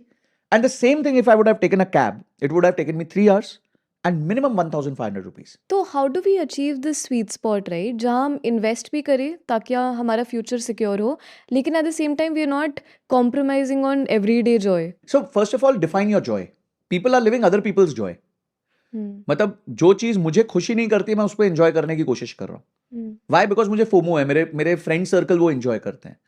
मेरे फ्रेंड सर्कल एंजॉय करते हैं कि कोल्डप्ले का कॉन्सर्ट जाना है, पर मुझे तो कोल्डप्ले के लीड सिंगर का नाम भी नहीं पता, पर फिर भी मुझे 1 लाख रुपए की टिकट लेनी पड़ रही है क्योंकि मेरे दोस्त जा रहे हैं वहां पे. राइट. तो this is not gonna bring me joy. But the same 1 lakh rupee if I would have bought a bike, taken a bike on rent and went to Ladakh, वो मुझे शायद ज्यादा जॉय देता. बोरोड एक्सपीरियंसेस मत लीजिए. या फिर कौन सा फॉर द ग्राम जॉय है एंड कौन सा जॉय है. हाँ, अच्छा, फॉर द ग्राम मतलब इंस्टाग्राम. इंस्टाग्राम. मैं लोगों को कहता हूँ, तुमने 1 लाख रुपए दिए और तुम्हें 500 लाइक्स आए, तो 1 लाइक कितने का पड़ा? 200 रुपए का पड़ा. 200 रुपए का. अब can you afford a 200 rupee like? तो वो भी आप चेक कर लो. Inorganic pull. Yes. And stories on Instagram are there only for 24 hours. But the EMI is for 24 months. Damn. तो आपको ये reality realization check core for the Gen Z. See, I don't like going out a lot, but I like having house parties. तो मेरे घर में हफ्ते में एक बार अच्छी हाउस पार्टी होगी ही होगी. पर वो मेरे लिए है ना, मेरे को उसमें ज्यादा मजा आता है. और मेरे जैसे 5-6 लोग हैं जिनको बाहर जाना पसंद नहीं है, मेरे दोस्त हैं उनको भी बहुत पसंद आता है. What is somebody else's enjoyment is not your enjoyment. Yeah, I guess that's what it means to define what rich life का मतलब means in our Yes. lives. Now, insurance is also a major checklist जो हमें ध्यान में रखना चाहिए when we're planning our life. तो what percentage of our salary should go into insurance? See, what percentage of salary से ज्यादा important है, will it be enough? देखो, दो रिस्क है लाइफ के ना, अंडर इंश्योर्ड हो जाते हो या आप ओवर इंश्योर्ड हो जाते हो. ठीक है. Now the insurance world would always want you to be extremely over insured. Yeah, वो तो Because उनका उनके लिए तो incentive वो है. recurring profits है. Yeah, ठीक है. आज हम बर्कशायर हैथवे की, वॉरेन बफेट की कितनी भी बात करें, जो उनका कोर पैसा है वो तो इंश्योरेंस बिजनेस से आता है. तो उन्होंने फ्री में पैसा छापने की मशीन बनाई हुई है yeah. और उसको वो इन्वेस्ट करते हैं और इन्वेस्ट करके और पैसा छाप लेते हैं. तो very intelligent man, because a lot of people are not intelligent, so one intelligent person वो अपना काम कर लेगा. So let us first talk about health insurance. ठीक है, let's start with health insurance. ठीक है. रूल नंबर 1, कंपनी का health insurance is not enough. It is not enough, and it will ditch you the moment you leave the company. So let's say you started a job with XYZ company, कभी भी आपने start किया और आप उस time पे 23 के थे. आपने 23 पे स्टार्ट किया, 7 years you worked in that company. They gave you an insurance. With God's grace आपको कुछ नहीं हुआ, 30 हो गए. Now you're switching your job. वो इंश्योरेंस हो गया 0. अब आप जॉब भी स्विच नहीं कर रहे, आप फ्रीलांसर बन रहे हो. तो अब तो कोई आपको इंश्योरेंस देने वाला है नहीं. Yeah, तो अब आप जाते हो इंश्योरेंस कंपनी के पास कि भैया अब तो मेरी इंश्योरेंस खत्म हो गया, अब मेरे को इंश्योरेंस दे दो. तो अब आप 30 साल के हो गए हो. अब आप तो 30 साल के हो गए तो आपका प्रीमियम बढ़ जाएगा. correct. सो आपको जो कंपनी इंश्योरेंस देती है वो कंप्लीट बहुत अच्छी नहीं होती है. वो एक तरीके की खाना पूर्ति होती है कि चलो ठीक है, सबको दे दी हमने इंश्योरेंस. बल्क डील हाँ, वो के बल्क हिसाब डील से होती है, आता उसमें है. आपको पता नहीं आधे से ज्यादा चीजें कवर्ड नहीं होंगी, क्या होगा क्या नहीं हाँ. होगी. It is not specifically for you. Correct. Everybody has different health conditions, health requirements. अभी शादी हुई है, somebody is planning a kid after 2-3 years, तो उनके लिए रिक्वायरमेंट अलग होगी इंश्योरेंस की, right. So it's very very me dependent product. It's not one size fits all कि यार पूरे कंपनी में 3000 लोग थे, 3000 लोगों को एक ही चीज दे दी लेवल्स के हिसाब से. जी आप जूनियर थे तो 2 लाख, आप थोड़े सीनियर थे तो 5 लाख, थोड़े ज्यादा सीनियर थे 10 लाख. कुकी कटर हाँ, अप्रोच. कुकी कटर अप्रोच जो होती है. So health insurance for one person आपको इमीडिएटली लेनी चाहिए. अब कितने की लेनी चाहिए? To start with, if you have nothing else in mind right now, कि शादी नहीं हुई, कुछ भी नहीं हुआ, वेरी यंग, आपका भी कोई प्लान नहीं है, तो भी आपको 10 लाख रुपए का कवर लेना ही चाहिए.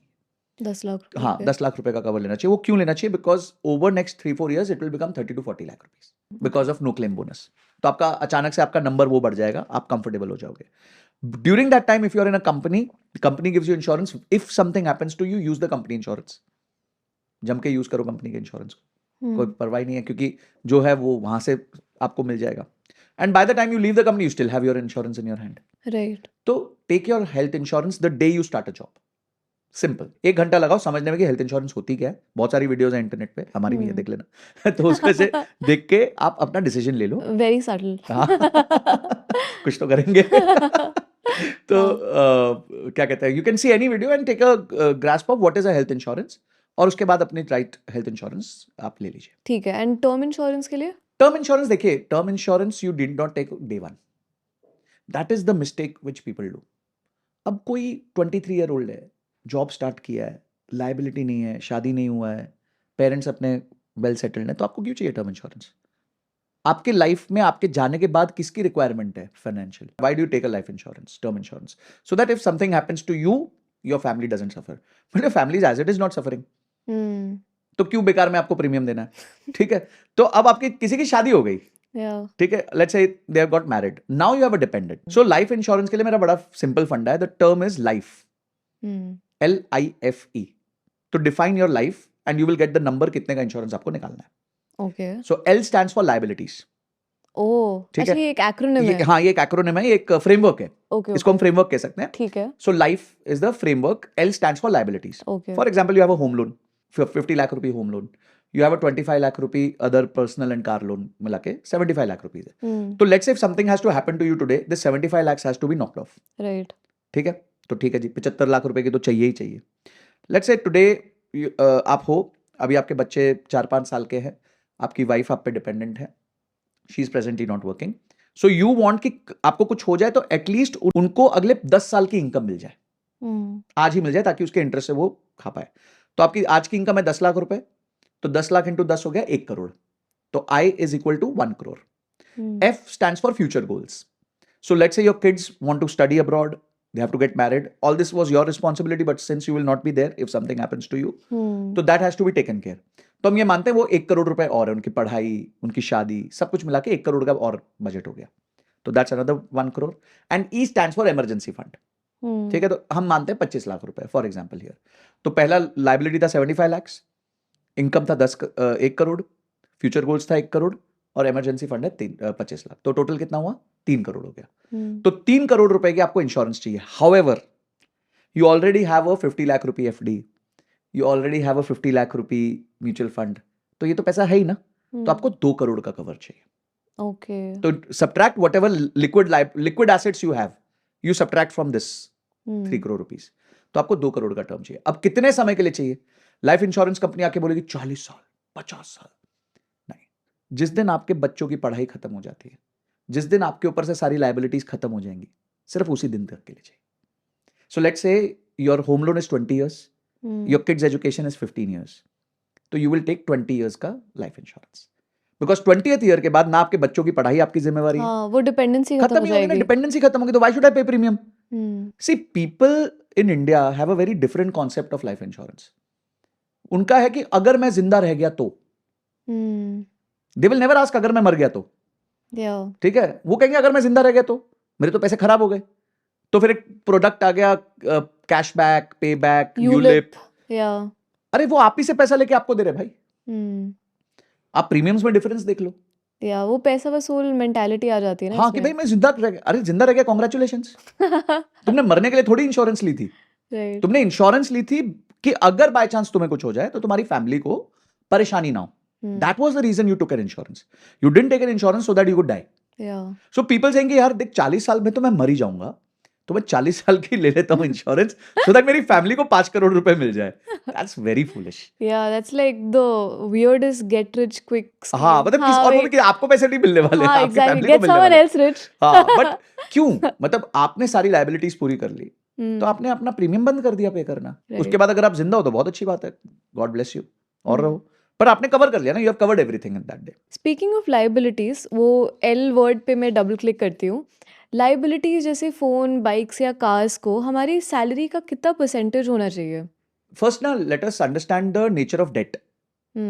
डेट एक होता है क्रिएशन ड्रिवन, एक होता है कंजम्पशन ड्रिवन. ओके, सो जो क्रिएशन ड्रिवन डेट है वो होता है कि आपने कोई घर खरीद लिया, कोई शॉप खरीद ली, कोई स्टार्टअप चालू कर दिया, कोई बिजनेस कर दिया. गुड डेट जिसे कहते जैसे हम हैं. गुड डेट भी कहते हैं. बैड डेट होता है, it's like a bad habit, which could be somebody's wanting to smoke, somebody's wanting to drink.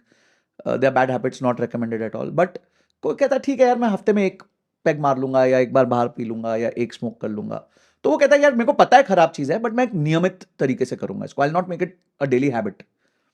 So that is bad debt. So bad debt का हमारा सिंपल रूल है कि आपकी टेक होम इनकम का 15% से ज्यादा EMI नहीं होना चाहिए. चाहे वो कार हो, चाहे वो फोन हो, चाहे वो लग्जरी ट्रिप्स हो, चाहे वो कुछ भी हो. Because today the biggest category of personal loan, highest growth category of personal loan is luxury trips. People are taking trips on EMI. Oh, I thought you would have said iPhone, but हाँ. नहीं, the fastest growing category. Fastest growing. The fastest growing category is जो आपके trips है. ठीक है, इसलिए तो hotels के रेट आप देख लो क्या है, एयरफेयर्स क्या हो चुके हैं इस टाइम पे.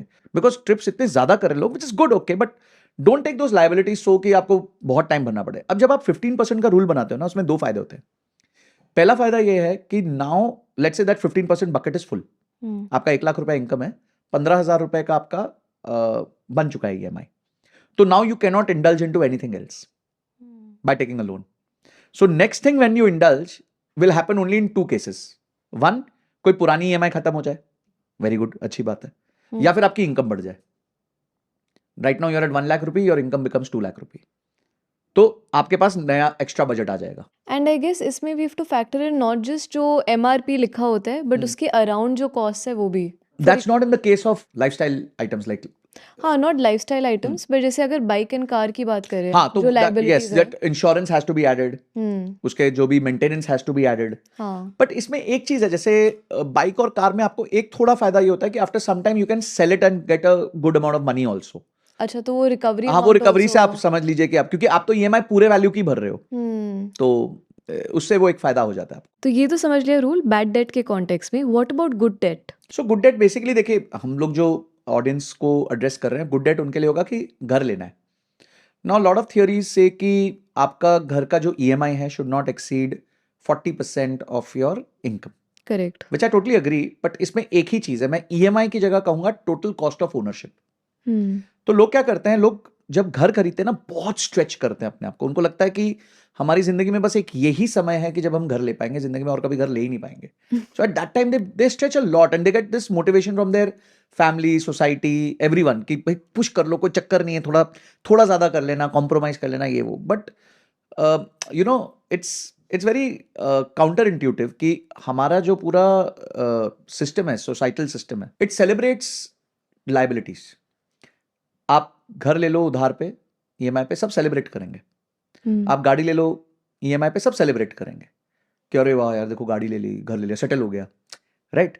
दे डोंट सी कि नेक्स्ट 20 इयर्स वो गया, अब उसको देना ईएमआई, सेटल ही हो रहा है। अब वो सेटल ही होगा, अब उसको कुछ कर नहीं पाएगा वो। बट यहीं अगर आप बोलो मैंने कोई म्यूचुअल फंड में पैसा डाला है, मैंने कहीं गोल्ड में पैसा डाला है, तो बोलेंगे अरे कल गिर गया तो चलो, पर ठीक है, अब पार्ट ऑफ लाइफ है, तो एटलीस्ट उसका रूल बना देते हैं।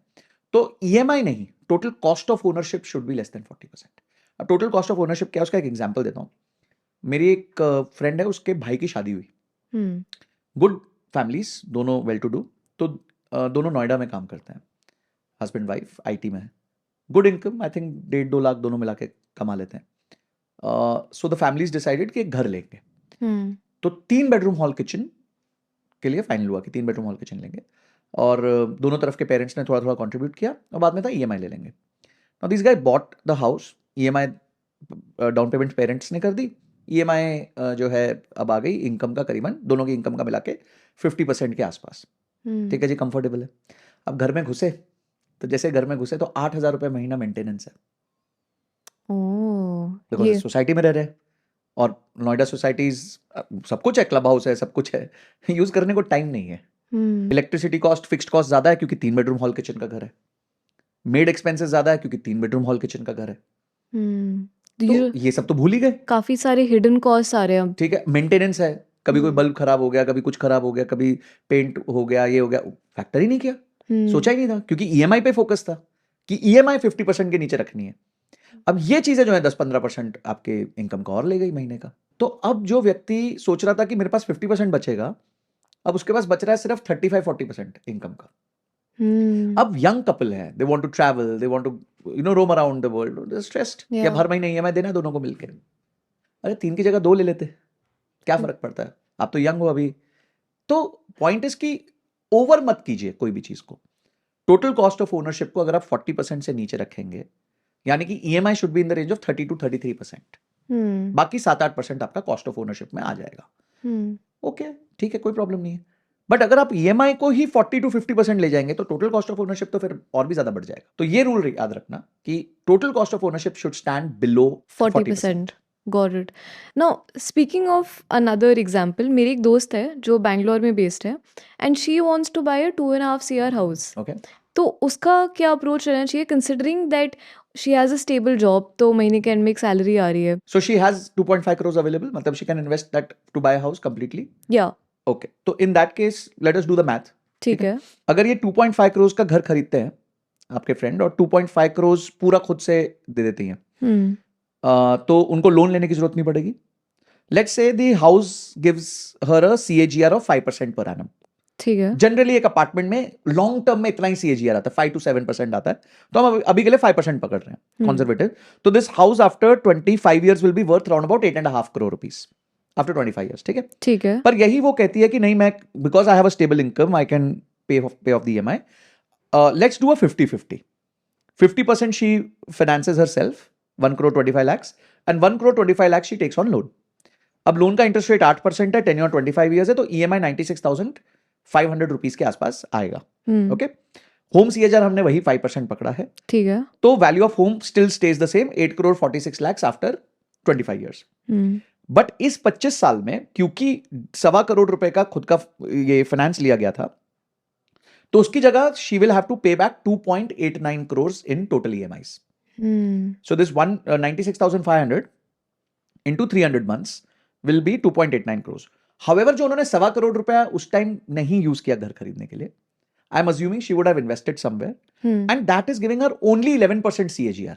ठीक है। ठीक है, मतलब निफ्टी ने तो 14% दिया है, मैं और खराब मान रहा हूँ, मैं 11% मान रहा हूँ.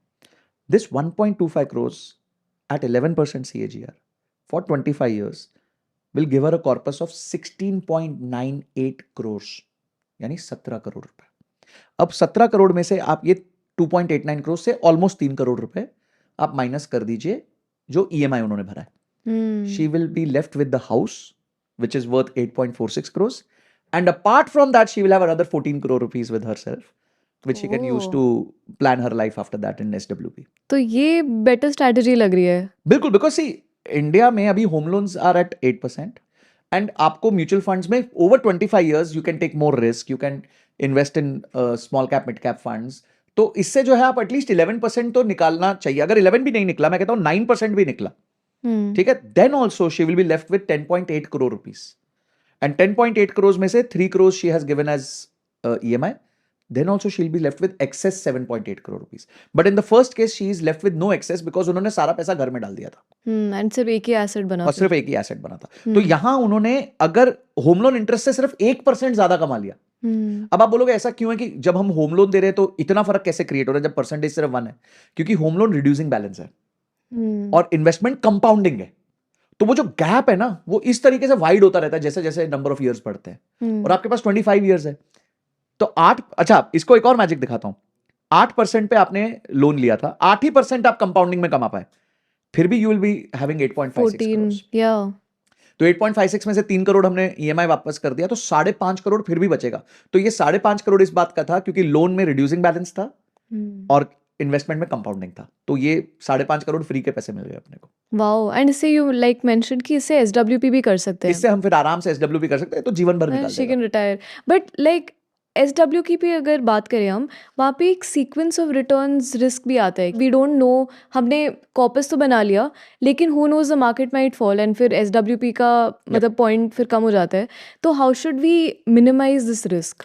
देखिए SWP में सबसे बड़ा रिस्क आपने वो भी बताया सीक्वेंस ऑफ रिटर्न्स. और वो यही है कि जैसे हम हिंदी में कहते हैं ना, हमने सर मुंडवाए बाहर निकले ओले पड़ गए. Right. So it's like you are saying कि मेरे पास 1 करोड़ का कॉपस है और आज मैंने डिसाइड किया कि मैं उसमें से SWP करूंगी. पर I decided on 27th of September 2024 Yeah. when the market started falling down. Correct. तो मैं पैसा भी निकाल रही हूँ और value of my fund is also going down. हाँ. अब इसको बचाने के लिए हम एक स्ट्रैटेजी यूज करते हैं जिसे हम कहते हैं well and bucket strategy. Okay. So well and bucket strategy क्या कहती है कि आपके पास, समझे ये मैडम के पास 9 करोड़ रुपए बचे हैं at the end of tenure. Now this 9 crore is her well, मतलब इट्स अ मनी वेल. ठीक है, कुआं है 9 करोड़ का. उसमें से पहली एक बाल्टी उठाओ. ठीक है, कितनी बाल्टी उठाओ? 2 साल का जो आपका एक्सपेंस है. समझो शी सेज कि मेरे को 9 करोड़ में से monthly I want to take out 2 lakh rupees या 3 लाख रुपीस. तो 3 lakh rupees into 12 36 lakh rupees. 36 lakh into 2 72 lakh rupees. तो 9 करोड़ में से 72 लाख रुपीस आप लिक्विड फंड में डाल दो और उसमें से विड्रॉ करो. Okay. Then the next bucket should be your hybrid funds. The next bucket should be your let's say flexi cap funds. The next bucket should be your large cap funds. And last का 30% should be still your risky assets. Mid cap, small cap, momentum funds. अब आप समझो 9 करोड़ में से अगर आपने 3 करोड़ रुपए risky asset में डाल दिए और वो 20 years फर्दर कंपाउंड कर गए तो that it itself will again become 10 to 15 crores. So this is called the well and bucket strategy. बार बार वो रिप्लेनिश होते रहेगा क्योंकि बारिश तो हो ही रही है, मतलब कंपाउंडिंग तो हो ही रही है. तो आपका वेल तो भरता ही रहेगा, भरता ही रहेगा. So we use the well and bucket strategy. I'll show you also as an example. But before that, I'll show you an interesting calculator here. So we made this calculator, Future Wealth and Income Planner. So आप एक friend का example लेते हैं और हम ये मानते हैं सीक्वेंस ऑफ रिटर्न्स की वजह से हमारा जो रिटर्न 11% हो सकता था वो सिर्फ 8% रह गया. ठीक है. 3% हमने ये मान लिया कि सीक्वेंस ऑफ रिटर्न्स का लॉस हो गया हमारे को. ओके, तो 9 crores she has in her pocket right now after all that house का जो भी उन्होंने किया. करेक्ट. तो 9 1 2 3 4 5 6 7. ओके, एंड शी सेज कि इसमें से मुझे 25 साल तक पैसा निकालना है. 25 years I want to withdraw from this. Okay, and today at from this 9 crores I want to start with 3 lakh rupees a month. तो 3 1 2 3 4 5 and annually I want to step up 5%. यानी कि इस साल मैं 3 लाख रुपए निकाल रही हूँ, अगले साल मैं 3,15,000 निकालूंगी. अच्छा, इसमें भी स्टेप अप. इसमें भी स्टेप अप है, जैसे SIP में स्टेप अप है, ये SWP का स्टेप अप है. ठीक है जी. तो ये हमने कर लिया. अब क्या हुआ देखिए, over 25 years she will on an average withdraw 5,72,000 rupees per month. Because first year it will be 3 lakhs, then will be 3 lakhs plus 5% ऐसे कर करके. ठीक है. हर total withdrawal from a 9 crore account would be 17.18 crores over 25 years. And after that, she will be left with 21 crore rupees in her balance. She's still left with 21 CR. Yes. This is the magic of compounding, and this is at 8%. Yeah. ठीक है, let's do 7%. और खराब कर लेते हैं. ठीक है, still she is left with 12.28 crores. Let's do 6%. Okay. तब क्या है? तब वो खत्म हो जाती है बेचारी. चलो ठीक है. Okay, fine. तो 6 से नीचे नहीं होना चाहिए, ऊपर हाँ, ऊपर. 6 से And ऊपर 6 is अगर like हो जाएगा, something we because can if understand. as I said, 30% of your money also, if you can take out and reinvest in high risky, mid cap, small cap funds, you will make your 11%, 12% returns there. Yeah. तो ये तो case हो गया जहाँ 9 CR हमारा starting point हुआ because of a previous calculation. How do even understand कि हमारा फायर नंबर क्या होना चाहिए? That is also very interesting. So उसके लिए हमारा फायर कैलकुलेटर है. अच्छा, ओके. Okay. वाओ. अच्छा, फायर कैलकुलेटर में ना लोग बहुत मिस्टेक्स करते हैं, बहुत Okay. मिस्टेक्स करते हैं. You have to understand, you can't take your present day every expense कि मुझे उससे सिर्फ वो मेरे को लाना ही लाना है. फॉर एग्जाम्पल, मैं इसको ऐसे कहता हूँ कि आपका बेस एक्सपेंस होता है हाउस होल्ड एक्सपेंस. सेकंड है आपका ईएमआई. अब ये ईएमआई जिंदगी भर तो चलने नहीं वाला. आपने घर खरीदा हुआ है, ईएमआई 15 साल के लिए, 15 साल बाद बंद हो जाएगी ना ईएमआई. तो you don't need two factor that expense today for your future expenses. ठीक है. थर्ड इज आपने गाड़ी खरीदी हुई है तो गाड़ी की ईएमआई. फोर्थ, आपके बच्चों की स्कूल की फीस जा रही है. तो ये सब तो एक्सपेंस बचेंगे नहीं ना once you are financially free. Correct. ठीक है. तो you become financially free the day you get rid of all these expenses. Your EMI zero, बच्चों का एक्सपेंसेस टेकन केयर, सब कुछ हो चुका है, तो आप फाइनेंशियली फ्री हो गए. आज अगर आपका ये सबको माइनस करके खर्चा लेट से 30,000 रुपीज पर मंथ है. ठीक है. आज आपकी एज है 30, you want to retire at 50. ठीक है, 30 पे हो 50. हम ये मानते हैं कि जनरल इन्फ्लेशन ओवर इयर्स अभी वैसे कम होने लग गई है, बट 5% रहेगी पर एनम. ओके. और लाइफस्टाइल इन्फ्लेशन आपकी लेट्स से 2% रहेगी. अब लाइफस्टाइल इन्फ्लेशन क्या होती है और जनरल इन्फ्लेशन क्या होती है, इसको सिंपल समझाता हूं. मैं पिछले साल अमूल का दूध पीता था, इस साल भी अमूल का दूध पीता हूं. तो उसमें जो बड़ा वो जनरल इन्फ्लेशन है. मैं पिछले साल अमूल का दूध पीता था, अब मैं कोई अच्छे ब्रांड का दूध पीने लग गया. तो दैट इज लाइफस्टाइल इन्फ्लेशन. ठीक है. So I have improved the brand which I consume. I used to wear a 1,000 rupee shirt. Now that 1,000 rupee same brand is now 1,100. That's general inflation. I used to wear a 1,000 rupee shirt, but now I've started wearing a new brand which is 2,500 rupees. Okay. So that is lifestyle inflation. ठीक है. तो ये आपने कर दिया 5+2, 5% general inflation, 2% lifestyle inflation. अच्छा, हमारा एक रूल है कि आप अपनी इन्वेस्टमेंट को उतना स्टेप अप करो जितना जनरल प्लस लाइफस्टाइल इन्फ्लेशन आप करना चाहते हो. So in this case it is 5+2 which is 7. तो हम स्टेप अप करेंगे 7. ठीक है. हम ये मानते हैं कि जो भी आप रिटर्न्स कमाएंगे वो 12% पर एनम के आसपास कमाएंगे. Let's see what happens. आज आपका एनुअल एक्सपेंस है 3,60,000 रुपीज. ठीक है. On retirement your annual expense would be 14 lakh rupees. ठीक है. हम ये फायर नंबर देखते हैं. Fire number is 25 times your retirement expenses. तो यू नीड अ 3.48 करोड़ का कॉर्पस. ठीक है. 25 टाइम्स. फैट फायर होता है 30 टाइम्स, यानी कि बिल्कुल ही super well covered. Okay, correct. Which is 4.17 crores. And lean fire is 2.78 crores. ये 20 टाइम्स होता है, which means कि इसके बाद भी आप कुछ काम करोगे, कंसल्टिंग कर लोगे या साइड जॉब कर लोगे, जिससे आपको छोटा मोटा इनकम आएगा. ठीक है. That is lean fire. अब अगर मुझे फैट फायर अचीव करना है तो I have to start investing 25,407 rupees per month at a 7% annual step up with 12% IRR to reach my goal. Same is अगर मुझे नॉर्मल फायर अचीव करना है तो 21,173, और अगर मुझे लीन फायर अचीव करना है तो अराउंड 17,000 रुपीज मुझे डालना पड़ेगा. Understood. I like how यहाँ पे slabs भी है, fat, lean and like regular fire. Yes. But if we scroll up, I have a question. Present monthly expense में less EMIs, don't you think 30,000 is too less? Depends आपकी income क्या है. ये तो आपका एक्सपेंस है, मैं तो एक एग्जांपल ले रहा हूँ. Okay. It could be 50, it could be 70, it could be 10, 15. Because if you're living in like a tier 1 city and if you're getting maybe 50,000 rupees, that also seems like a stretch, right? If you have to plan a fire number. देखिए, अगर आप 50,000 कमा रहे हैं तो आपका lifestyle 1 lakh वाला तो नहीं हो सकता ना. हाँ. नहीं तो आप फिर उधार में आ जाओगे. तो you have to factor for your lifestyle in a way which is matching your income. What is FIRE? Financially independent. And what is financially independent?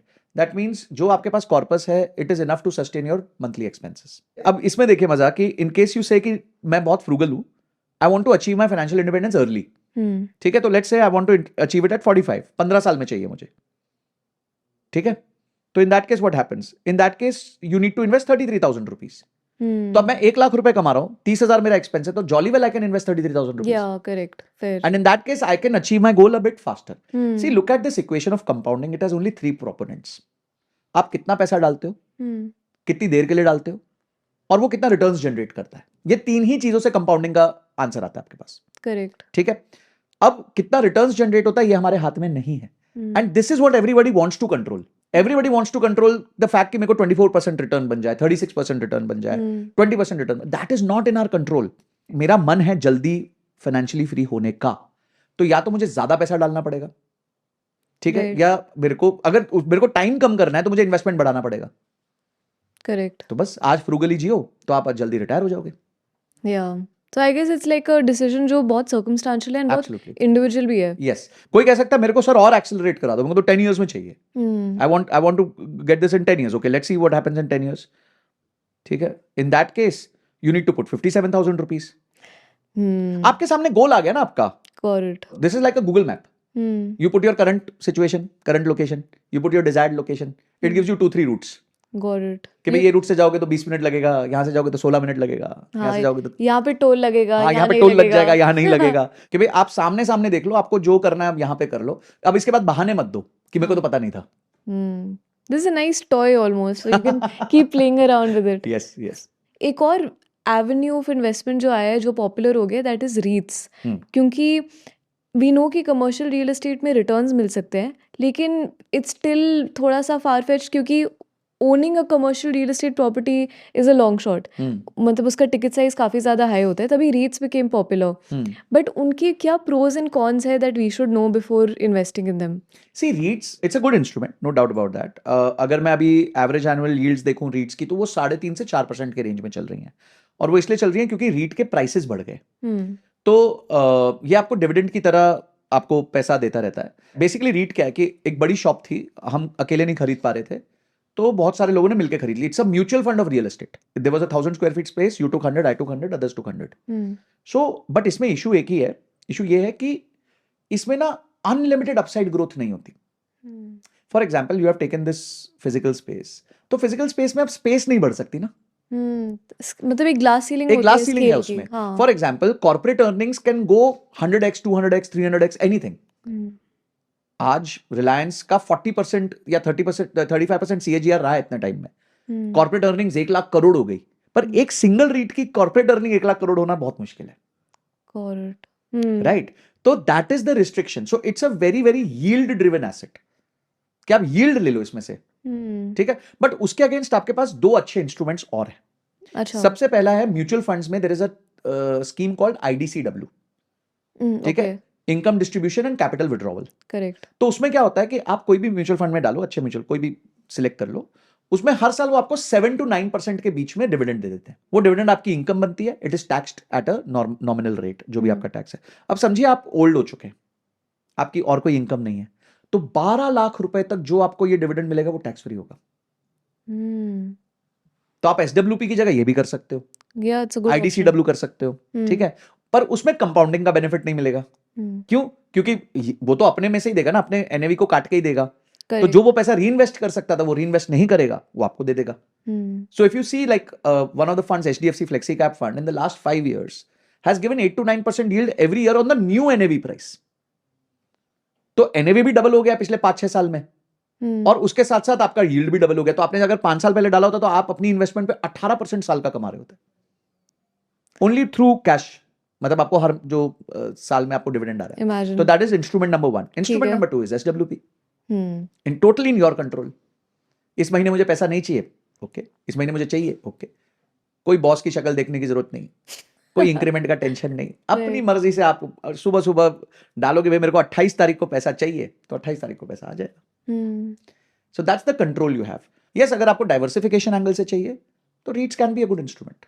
That actually leads me to my next question. Speaking of alternative asset classes, Indian families love gold. मतलब वो अलमारी में बंद रहती है, but उसकी वजह से शायद वो डेड एसेट भी बन जाता है.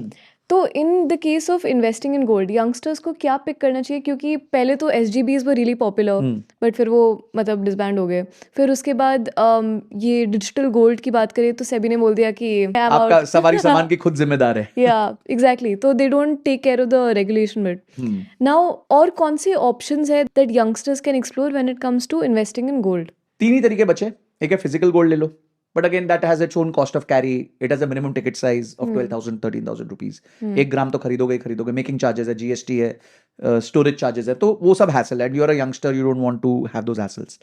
Second way is ETFs, and I think that's the most efficient way, because ETFs क्या करते हैं, ETFs फिजिकल गोल्ड होल्ड करते हैं, आप ETF होल्ड करते हो, तो उनका काम है गोल्ड होल्ड करना, आप ETF होल्ड करो। अब आप जैसे टाटा गोल्ड ETF है, नॉट अ रिकमेंडेशन, बट वो 10-11 रुपए का यूनिट है, तो आप 11 रुपए से भी इन्वेस्टमेंट चालू कर सकते हो गोल्ड में, राइट? तो इस तरीके से आप गोल्ड का ETF ले सकते हो। गोल्ड के ETF के साथ सबसे बड़ा एडवांटेज ये है कि it is treated as equity. तो पहले साल में अगर आपने बेच दिया, 1 साल में बेच दिया, तो शॉर्ट टर्म कैपिटल गेन्स आपको लगेगा 20%, और अगर 1 साल बाद बेचा तो वो 12.5% वाला रूल लगेगा। देन कम्स गोल्ड का म्यूचुअल फंड। बट गोल्ड के म्यूचुअल फंड में 2 प्रॉब्लम। पहला प्रॉब्लम यह है कि गोल्ड का म्यूचुअल फंड ओन्स गोल्ड का ETF। ओह अच्छा, okay, it's a feeder fund.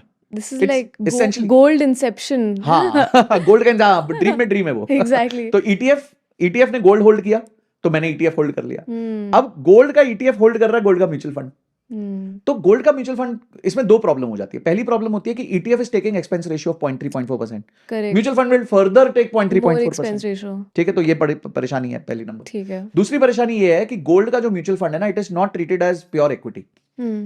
तो उसमें पहले 2 साल में अगर आपने बेचा तो आपके मार्जिनल इनकम में उसको जोड़ दिया जाता है।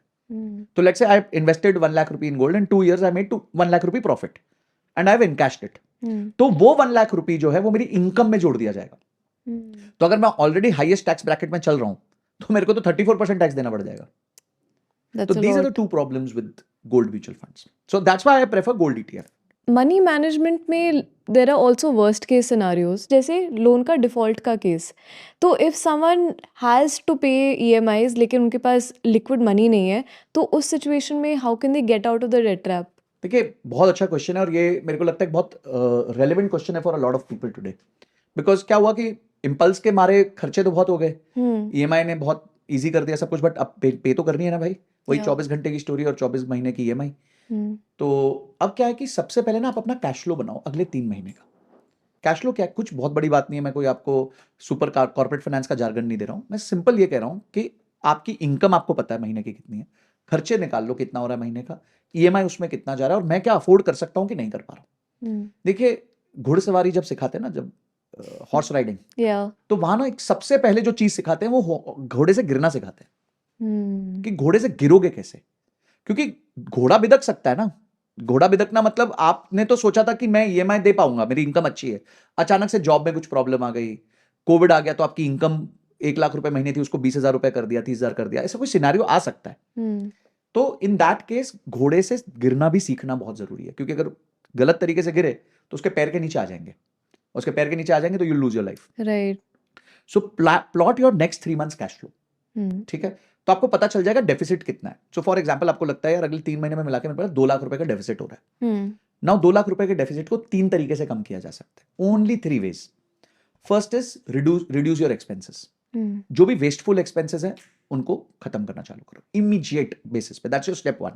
ठीक है। स्टेप 1 का पार्ट 2 है, मतलब स्टेप 1 में ही इसको गिन लेंगे। Step 1B। हाँ, स्टेप 1B हो गया ये कि जो भी आपके पास यूजलेस एसेट्स है।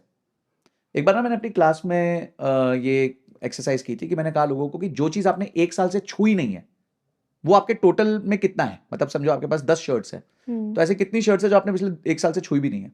The answer was 50 to 60%। In case of girls it was 80%।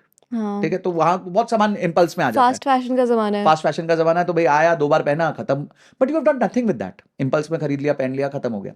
सो मैंने बोला वो सब बेचना चालू कर दो, OLX पे बेचो, जो भी आपको हैंडी लगता है बेचो, खत्म करो।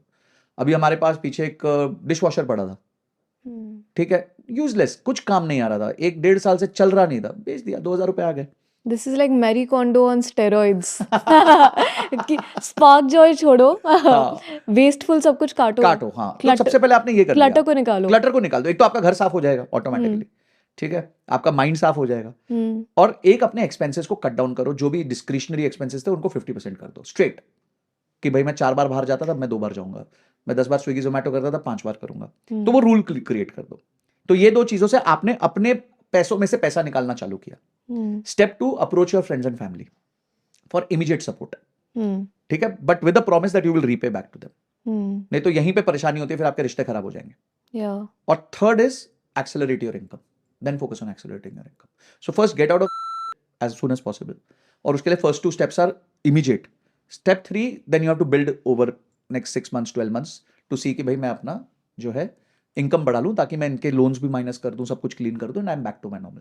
Do remember, any financial mistake will take you back at least 3 to 5 years in life, 3 to 5 years minimum, depends upon the size of mistake you are doing. ठीक है, अगर आपकी मिस्टेक छोटी है तो आप फिर भी 1-2 साल तो पीछे लटक ही जाओगे, तो वो आपको झेलना पड़ेगा।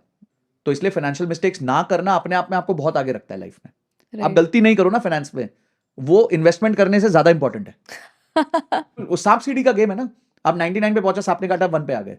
करेक्ट, बिल्कुल इससे स्टार्टिंग अच्छा मैं पॉइंट। स्लो चल रहा हूँ, मैं अभी 30 पे ही हूँ, 35 पे ही हूँ, so you are still at a better position than that person.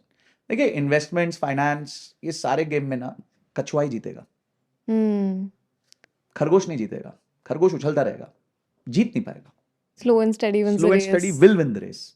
And what about one-time settlement? What's your take on that? ये debt trap में अगर कोई फंसा है, should they opt for that? This should be your last option.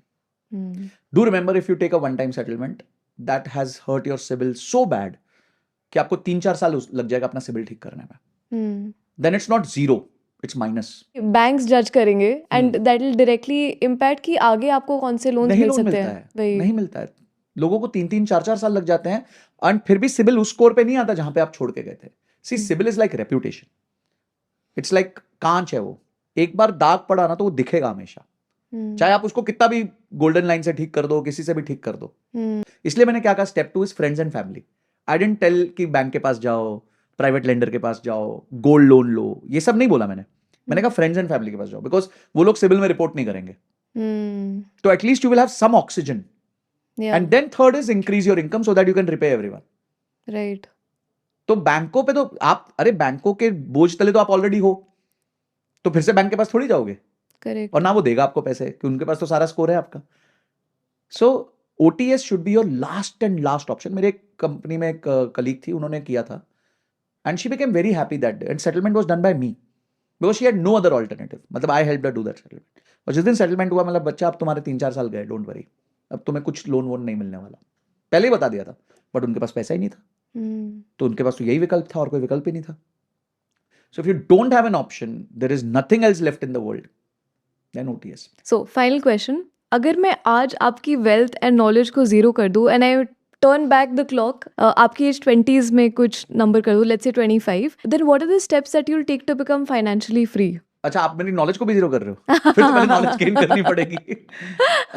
से I think वही है कि you need to learn financial independence, you need to learn about finance. और ये हमारे सिस्टम का सबसे बड़ा प्रॉब्लम पॉइंट है कि you know, they don't teach us finance. So if for me, I go back to 25, I would first focus on learning finance. सबसे पहले. Second, I would focus on reinvesting on myself as much as possible. आज मुझे एक ही regret होता है कि मैंने 5% अपनी इनकम का अपने स्किल्स पे डाला. शायद मैं 15-20% डालता तो और अच्छा हो जाता. Then obviously stay for very very long term in investments. कोई शॉर्टकट है नहीं इसमें पैसा बनाने का. Yeah, it's a long-term game. It's a long-term game. On that note, thank you so much for your time, Sanjay. ये बहुत insightful था. Thank you so much. Thank you so much for calling me. अब आपको पता है all the hacks to manage salary like the top 1%. आपका इस episode से सबसे बड़ा टेकअवे क्या था? कमेंट्स में ज़रूर शेयर करें. This is Arunima Rao signing off. मिलते हैं अगली बार.